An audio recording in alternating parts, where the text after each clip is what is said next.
keeps like. I just like glared at Ventra, dude. All right, I'm gonna try and be professional and all that. Oh, hey, new layout. I like it. Let's go. Yeah, they've had this since Construct 100. I like it. I like it a lot. All right, so we got Reptale repping Marth and Ventra, of course, repping Bayo. A lot of neutral going on. Now, Adi, I know you're the Marth guy that I know, so what's the mindset going against Bayo? Well, the mindset against Bayo is don't get hit. But, well, good luck with that, because Bayo is pretty good at doing shit like this. Oh, esports. Yeah, esports. Watch your mouth, man. Sorry. But yeah, Bayo is just so all around. She can hit you in so many places and so many weird angles.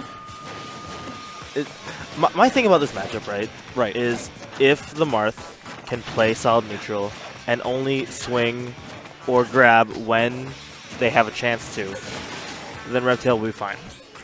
If he's getting a little bit aggressive or if he tries going off stage for any reason, he's going to have a hard time because I know Ventra is very good on the offensive. Yeah. And right now he has a lead, so he doesn't really have a reason to approach. So Reptale's got to make up some of this percent soon. Otherwise, he's just going to be behind the entire game. Yeah, and unlike some other characters that we usually see at Construct, I mean, you got Plague 2 with Grin Ninja. I've seen him a couple times against Ventra. Marth doesn't have, like, any really long-range tactics in order to make up space in between and play it safe. He has to play it close. He has to rely on his trapping and his reads. And he can predict air dodges. He can predict roll-ins like that. Oh, which time? A little bit too slow on that reaction. Yeah. He's going to get punished super hard for it. Yeah. Ventra is so good at capitalizing really well on the witch times. Tipper, nice. Okay, 40% deficit, not too bad. That is one thing about this matchup. Bayo is light enough for Tipper to actually do a lot of work. Breaking a shield can kill Bayo at around 20. Maybe even earlier. 20? Yeah, because you can break a shield and then Tipper F smash at the ledge and it just kills. Okay. So like that is something he can look for in this matchup. So I'm sure Ventra's got to be wary of the shield. He doesn't really seem to be shielding a whole lot anyway. He's super more into the spacing of back air and kind of playing around the Marth. So Reptale has more than made up the deficit, gotten back in this. He's using Dancing Blade quite a bit. Nice. It's actually interesting. I'll wait and see what happens here before I say my comment. But I have a thing to tell you about this matchup. It's really an interesting matchup because I think Marth wins it. You think Marth wins it against Bayo? Yes. And there's a very specific reason for that. Okay. I can't believe we managed to hit that up, and that's going to do it. All right, so the reason Marth wins this matchup, right? Okay. You saw there, once Reptale had advantage, he held advantage. And if you can hold advantage against Bayo, Bayo's disadvantage is not as good as people think it is. It's really good because of witch time, but if you can bait that out or call it out or air dodge or get her to do things like side B, you can always punish that with tippers. So what you do is you hold advantage, and you just keep on holding advantage until you keep racking up this percent. Rack up this percent. We saw Reptale was down. Yeah. But then he made it up by holding advantage. Yeah, that second stock, Reptale really dominated against Ventra. I know I've seen Reptale play, and one thing he's really good at is once he has advantage, once he has the lead, he just holds it, and he doesn't drop it. It's a vice grip. Right here. Oh, there we go. Okay, there we go. MC hop. He's not committing to anything, which is what you got to do against Bayo. Yeah, he's really playing it nice and loose, very neutral. I say he's not committing to anything, and then he just up smashes. But you know, whatever. It's fine. Right. We're going to ignore that for now. Okay, Dancing Blades. Okay, got the up kick of Bayo. Up B combos. Oh, nice DI. All right. I suspect he's DI down and away for that. Yeah. All right, so we're on Dreamland. A little bit... Would you consider this even both ways? Even in terms of like the game right now? Yeah, with matchup wise, just based on the stage pick with platforms. I would say this is heavily in Bayo's favor. Yeah, that's what I thought too. Because, and here's the funny thing, Marth loves Battlefield, but Marth does not like Dreamland. And oh no! I'm sorry, that was unexpected. I thought he had him dead to rights. I'm not used to Ventra whiffing stuff like that. That's unfortunate for him. Just that microspacing. Yeah, it's when Ventra starts missing opportunities like that on the Witch Time that you find cracks in his play. I agree, actually.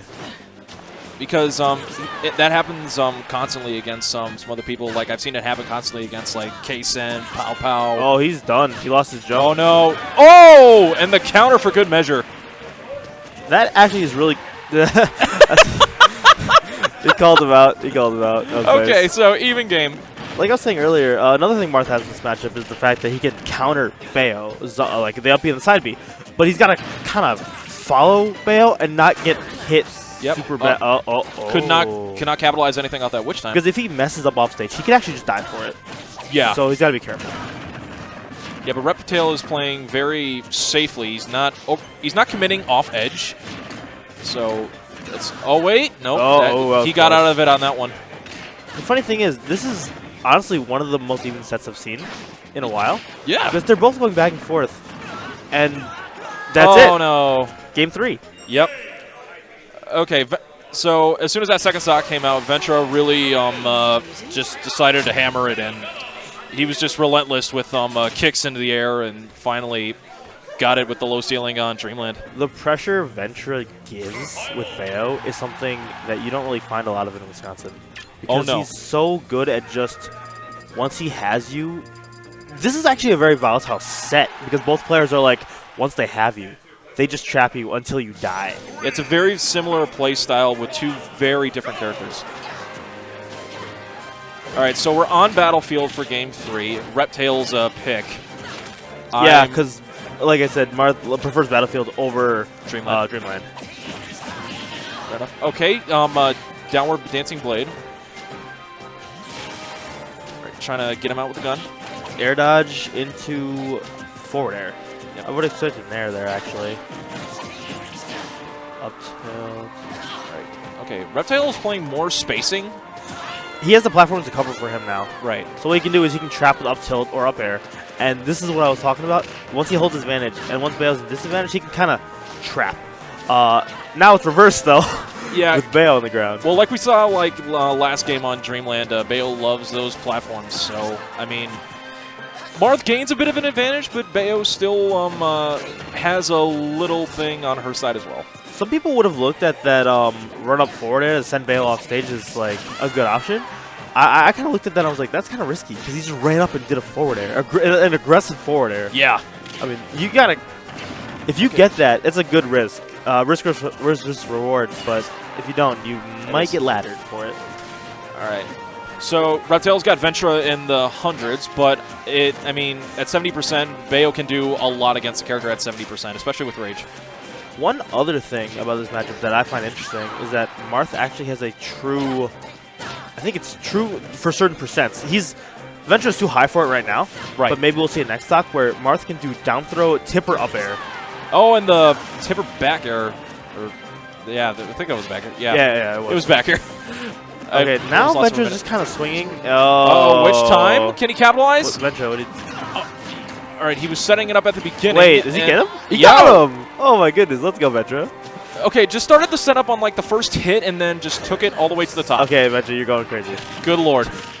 Calm down, Ventra. Nah, good DI, good DI. All right. I thought he was going to go for up B first. All right, so Reptale is at 40, coming on a second stock, so he's got to bring this back down. I want to see...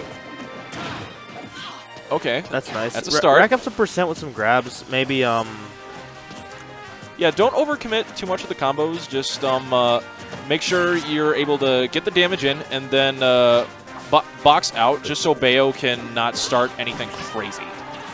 I'm noticing this is also something Reptale's very good at. He's very good at, like, closing... Oh, wait a minute. Wait. No, that's not going to do anything yet, but, well, he got out of it. As I was saying, Reptale's really good at, like, if he's behind, he's good at making that comeback. So yeah. All he's got to do is do his own thing, and he will guarantee himself victory here. Okay, the Dolphin Slash. However, I feel like Ventra is just kind of trying to get advantage, but he's not. Yeah, he's fishing for He's fishing a little bit too much, and Reptale's just responding in kind right now. But wait, no. It's mostly on reaction, too, which is the crazy Yeah. thing. Although this is a very even game right now. Yeah. They're like, both at about last hit. Marth a little bit less. Oh, so. that's going to do it! Up be out of shield. I like that option. Especially with Bayo coming up off side. That was pretty smart.